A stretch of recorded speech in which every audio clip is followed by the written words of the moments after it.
ஒவ்வொரு ஊருக்கும் ஒவ்வொரு பெருமை உண்டு.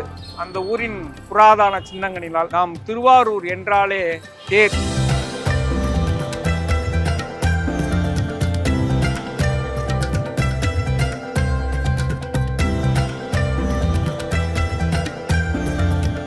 நான் சின்ன வயசில் இருக்கிறப்ப ஒரு தேர் தீப்பிடிச்சி எரிஞ்சு போயிடுச்சு. அதுக்கப்புறம் கோயில் நிர்வாகத்தில் நடத்த முடியல.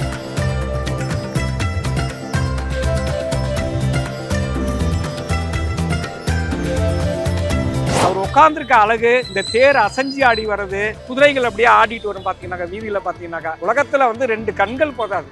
இந்த தேரை ரசிக்கிறது என்பது அப்படியேப்பட்ட மிக பிரம்மாண்டமான தேர். இந்த தேர்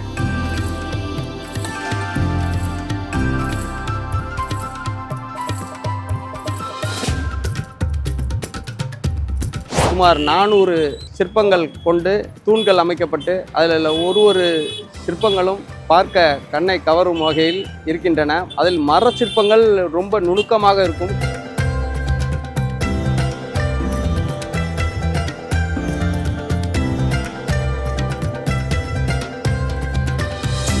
இந்த ஊர்ல பெரிய ரகசியம் என்னன்னா, வாரையும் சுவாமியும் கட்டுறது கிடையாது. பாக்கி எல்லா ஊர்லயும் சாமியோட வாரையை வச்சு எல்லா ஊர்லயும் கட்டுவாங்க. இந்த ஊர்ல கட்டுறது கிடையாது. புள்ளத்தண்டுன்னு ஒண்ணு பயன்படுத்தப்படுகின்றன. அந்த புள்ளத்தண்டுக்கு இலிப்பரம்பராயர் அப்படிங்கிற ஒரு பரம்பரை தான் இன்றளவும் கட்டிட்டு வராங்க. அவங்க பரம்பரையை சேர்ந்தவங்க தான் உரிமை உள்ளவர்கள். ஆரூரா தியாகேஷா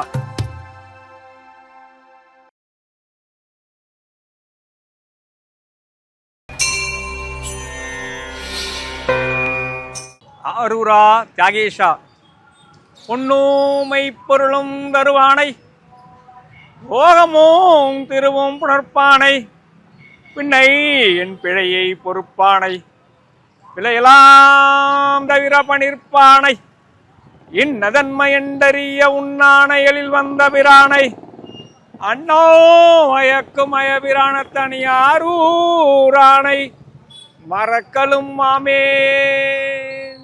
ஆரூரா தியாகேஷா. ஒவ்வொரு ஊருக்கும் ஒவ்வொரு பெருமை உண்டு. அந்த ஊரின் புராதன சின்னங்களினால் நாம் திருவாரூர் என்றாலே தேர்.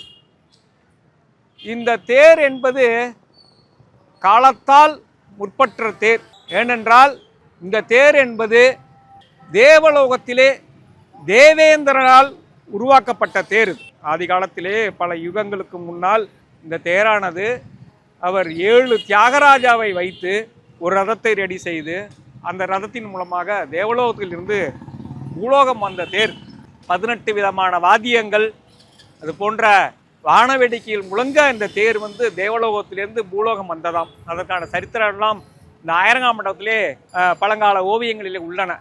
அப்படி உருவாக்கப்பட்ட தேர் தான் இந்த தேர். எனக்கு இப்போ வயசு 82. நான் பிறந்தது திருவாரூர்.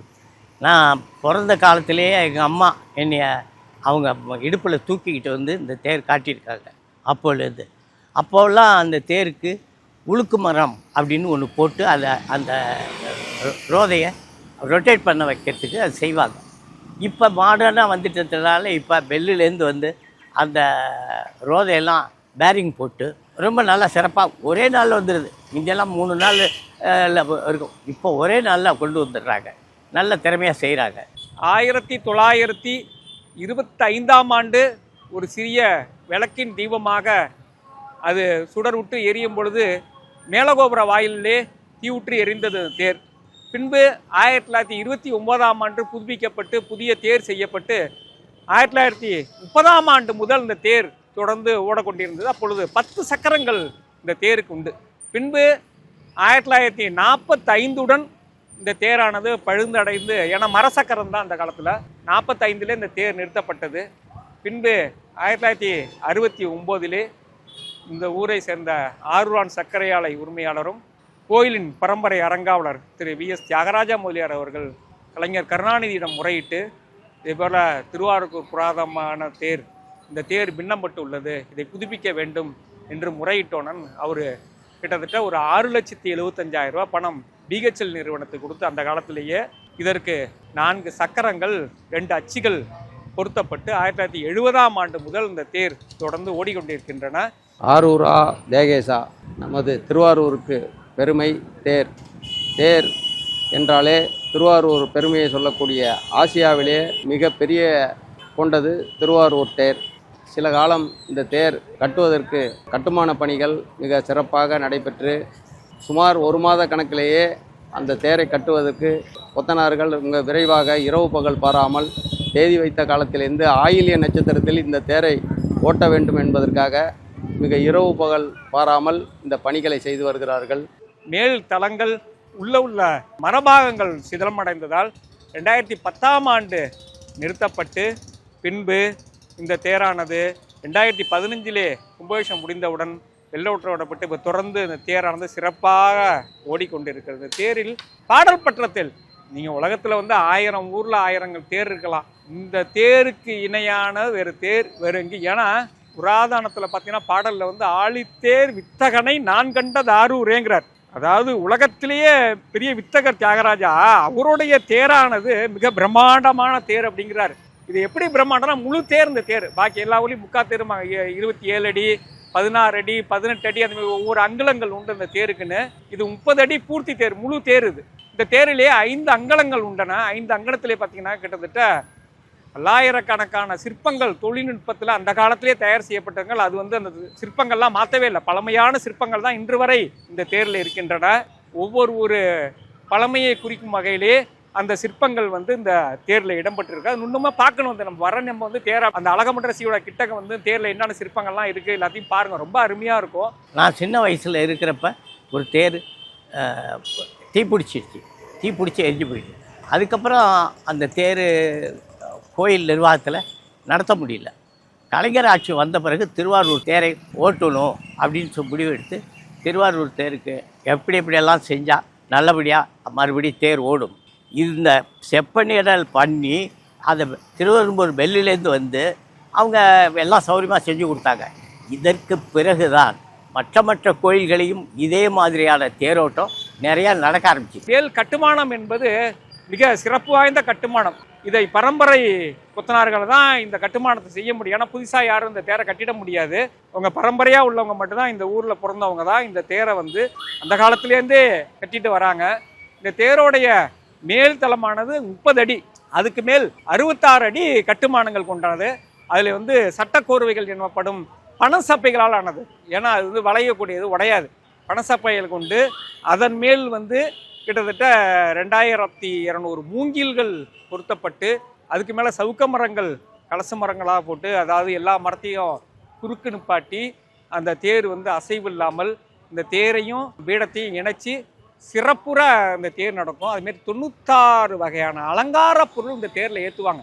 இதில் பார்த்தீங்கன்னாக்கா 4 குதிரைகள் 26 அடி நீட்டத்துக்கு வேறு எங்கேயுமே கிடையாது. அது ஃபுல்லாகவே அந்த கைவேலைகளான கைவேலை. சுத்தமாக பார்த்தீங்கன்னா வருஷம் அதை புதுப்பிச்சு அந்த குதிரைகள் சிறப்பாக 2 பச்சை குதிரை, 2 வெள்ளை குதிரை, ஒரு பாம்பு யாலம், 2 குந்தி யாலம், இது எல்லாமே இந்த அழகில் வரும்.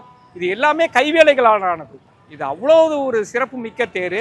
மேலே பூக்கொத்து அந்தமாரி அழகான பொருள்கள்லாம் மேலே ஜோடிச்சிருப்பாங்க. ஜால்ரா வேலைகள் நிறையா பார்த்து இந்த தேரில் பார்த்தீங்கன்னா இந்த வருஷம் எல்லாமே ஃபைபரில் செஞ்சாச்சு. இந்த ஆர்ச்சிகள் எல்லாம் கைவேலை பார்க்கறதுக்கு ஆள் குறைவாக இருந்ததுனால இது எல்லாமே கிட்டத்தட்ட பல லட்சம் ரூபாய் மதிப்பீட்டில் அந்த எல்லாமே ஃபைபர் ஒர்க்கில் இந்த வருஷம் செஞ்சுருக்காங்க. மிக அழகாக இருக்கும்.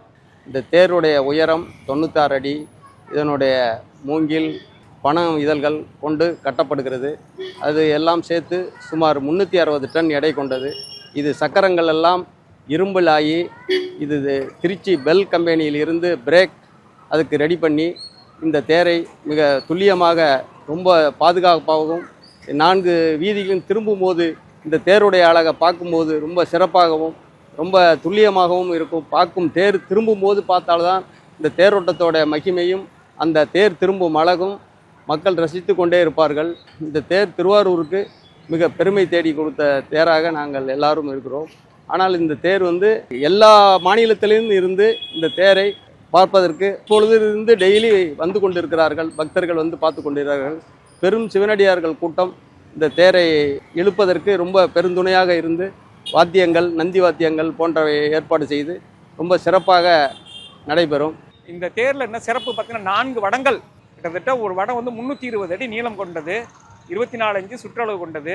இந்த வடங்கள் துருக்கு பிடிச்சி இந்த வடத்தை தேரை இழுக்கும் போது இந்த தியாகேஷ பெருமான் அப்படி அமர்ந்து, அதாவது 4 ஆசனங்கள் தேருக்கு, பாக்கி எல்லா ஊர்லேயும் 3 ஆசனம் தான் இருக்கும். இந்த ஊரில் 4 ஆசனங்கள். 4வது ஆசனம் சிம்மாசனத்தில் தியாகராஜ ஆடி கம்பீரமாக 2 கத்தியோட உட்காந்துருப்பாரு. அவர் உட்காந்துருக்க அழகு, இந்த தேர் அசைஞ்சி ஆடி வர்றது, அந்த குதிரைகள் அப்படியே ஆடிட்டு வரும் பார்த்தீங்கன்னாக்கா, வீதியில் பார்த்தீங்கன்னாக்கா உலகத்தில் 2 கண்கள் போதாது. இந்த தேரை ரசிக்கிறது என்பது அப்படியேப்பட்ட ஒரு மிக ஒரு பிரம்மாண்டமான தேர். இந்த தேர் இந்த ஊரோட பெருமைக்காக சொல்லலை, இதோட எடையும் சரி கிட்டத்தட்ட பார்த்தீங்கன்னாக்கா கீழ் மரத்தேர் மட்டும் ஒரு 300 டன் எடை கொண்டது. மேலே உள்ள கட்டுமான பொருட்கள் கிட்டத்தட்ட 50லேருந்து 70 டன் எடை கொண்டது. இதுக்கு ஹைட்ராலிக் பிரேக், ஏன்னா மக்கள் பாதுகாப்பாக போகணும். அந்த முட்டுக்கட்டைகள் போட்டாலும் கிட்டத்தட்ட 500 முட்டுக்கட்டை, ஒரு முட்டுக்கட்டை 40-45 கிலோ. அந்த 500 முட்டுக்கட்டையும் பார்த்தீங்கன்னா உடஞ்சிடும் வீதியில் போகும்போது. இப்போ சிமெண்ட் ரோடு, அதுக்கு முன்னாடி பார்த்தீங்கன்னா தார் ரோடு. இந்த முட்டுக்கட்டையே உள்ள மூமியில் போய்டும் பார்த்தீங்கன்னாக்கா அப்படியே வைக்கும்போது. அதேமாரி ஒவ்வொரு முட்டுக்கட்டை ஏறும்போது பார்த்தீங்கன்னாக்கா அப்படியே அந்த முட்டுக்கட்டையிலேருந்து பச்சை மரத்தில் தான் அறுப்பாங்க, புளிய மரத்தில். அது சாறு வரும். இதெல்லாம் அப்படியே கண்ணுக்கு அதிசயமாக இருக்கும். அதேமாரி நீங்கள் 2010க்கு முன்னாடி மேலே வீதியில் போகும்போது குளத்து அருகையில் போவோம். குளத்து அருகில் நீங்கள் பார்த்தீங்கன்னா குளத்துலேருந்து பபுள்ஸ் வரும். இதெல்லாம் நான் பார்த்து ரசிச்சிருக்கேன். முன்னோர்கள் சந்தை வச்சு நான் பார்த்துருக்கேன், நான் பொய்யெல்லாம் சொல்லலை. அந்த இடம் தாங்க முடியாமல் குளத்துலேருந்து பபுள்ஸ் வரும், காற்று விடுறேருந்து வர முடிய. அதெல்லாம் ஒரு அற்புதம். இப்போ சிமெண்ட் ரோடு அதெல்லாம் வரதில்லை. இப்போ இதேமாரி ஒரு அற்புதமான தேர். இந்த தேர் 4 வடங்களையும் பிரம்மா மேலே உட்காந்து அந்த குதிரையோட சாட்டையை பூட்டிக்கிட்டு அப்படியே குதிரை கட்டியிருக்கோம். அப்படியே 4 வடத்தையும் பிடிச்சி ஜனங்க ஆரூரா தியாகேசான்னு அந்த கரவோசை அப்படியே இழுப்பி அப்படியே தேரை இழுத்தாங்கனாக்கா அப்படியே அசஞ்சாடி வருவார். அப்படி அற்புதமாக இருக்கும். அந்தமாரி ஒவ்வொரு டேர்னிங்கும் பார்த்தீங்கன்னாக்கா மிக அற்புதமாக ஒரு 40 நிமிஷம் ஆகும் ஒரு டேர்னிங். அந்த பிளேட்டு செட் பண்ணி ஒரே ஜர்க்கு உலகத்தில் எங்கேயுமே பார்க்க முடியாது. அந்தமாரி இந்த தேர் திரும்புறது 4 முனையும் பார்த்தீங்கன்னா அப்படி ஒரு அற்புதமாக இருக்கும். முதல்ல தேரை நிப்பாட்டுவாங்க, வீதியில் நிப்பாட்டி ஒவ்வொரு வடங்களாக திருப்பப்படும், மக்களுக்கு எதுவும் அடிபடக்கூடாதுங்கிறதுனால. அந்த ஒரே ஜர்க்கில் பிடிச்சி பச்சை கொடியை காமிச்சோன்னா அவ்வளோ பேர் சேர்ந்து ஒரே ஜர்க்கில் இழுத்தோன்னே அந்த தேர் அழகாக திரும்பி வரும். அப்படி 90 டிகிரியில் திரும்ப முடியும். அவ்வளோ அற்புதமாக இருக்கும் அந்த தேர் திரும்புறதும். அதே போல் 4 புல்டோசர்கள் இந்த தேருக்கு பயன்படுத்தப்படுகிறது.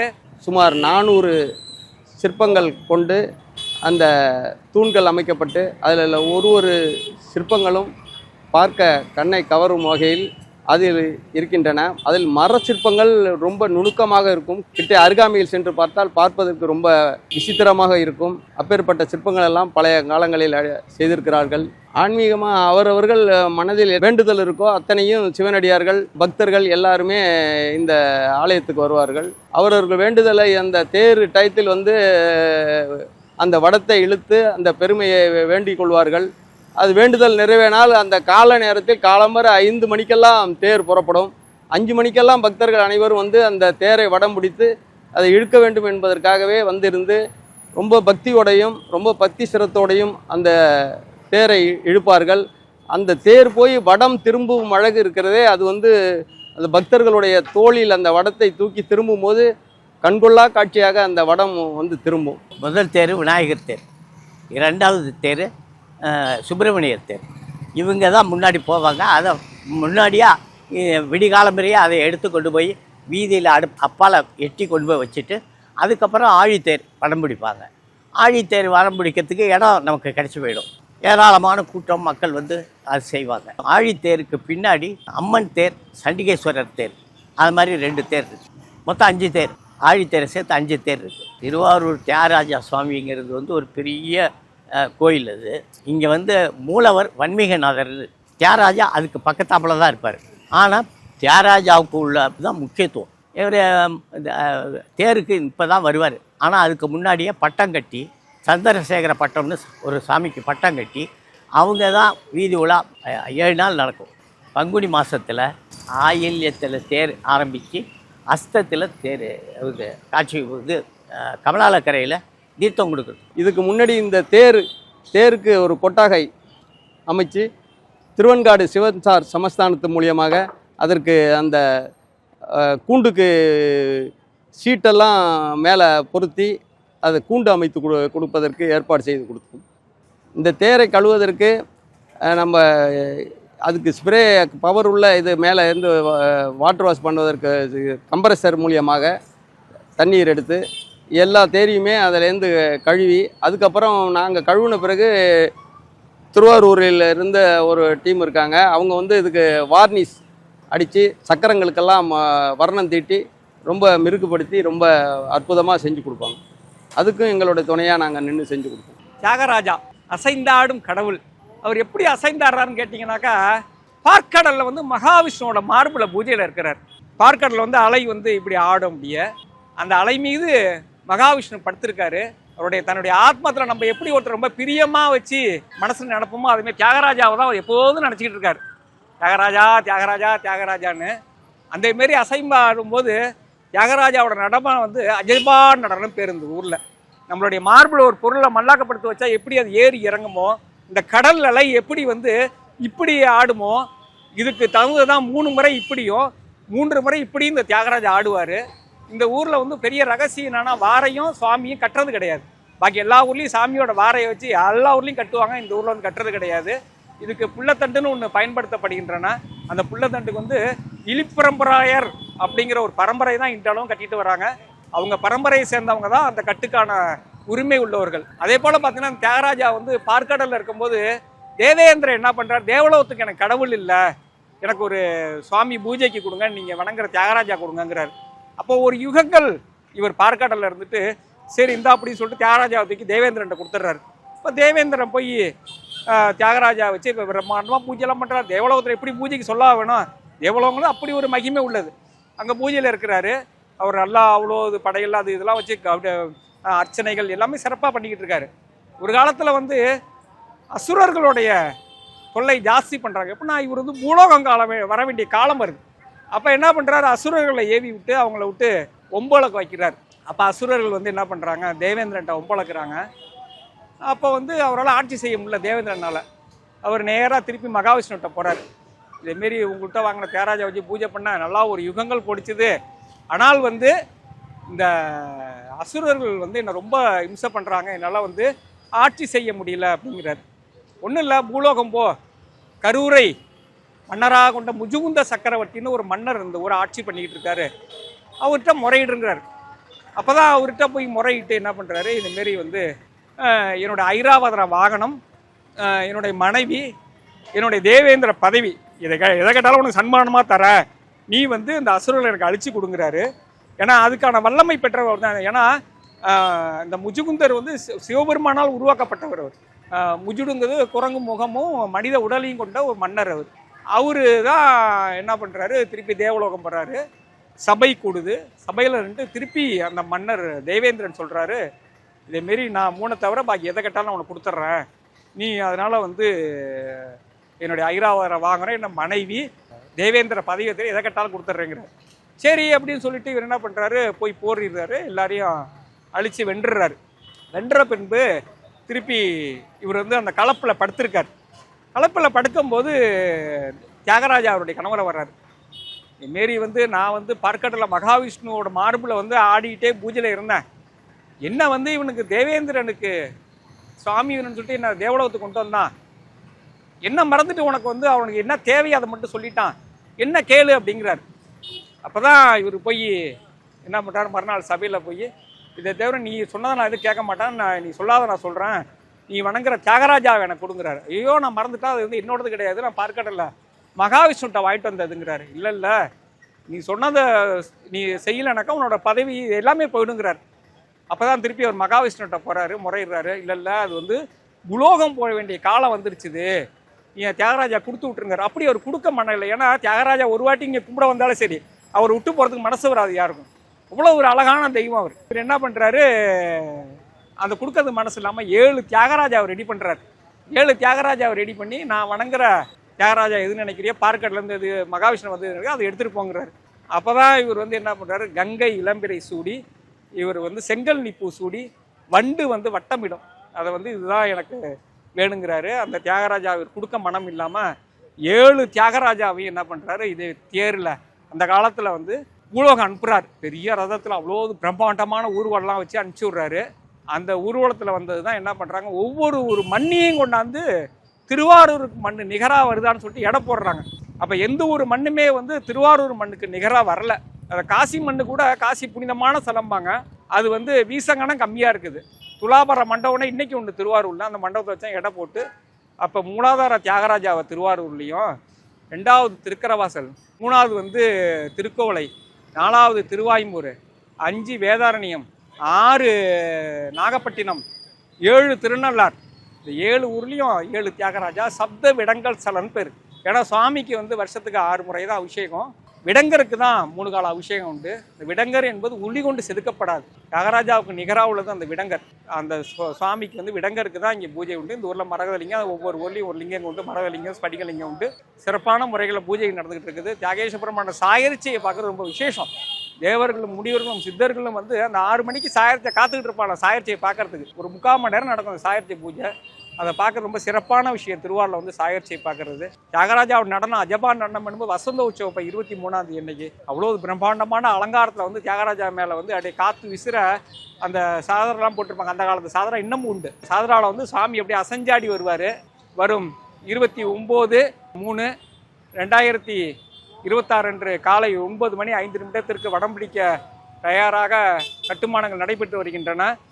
இந்த படத்திலே அனைவரும் அங்கிருந்து பங்கேற்று படத்தினை தூக்கி பிடித்து ஆரூரா தியாகேஷா என்று தியாகேஷ பெருமானின் அருள் பெற பாக்கியமாகுங்கள். அனைவரும் படம் பிடிக்க வாரீர் வாரியின் அன்போடு வரவேற்கின்றோம்.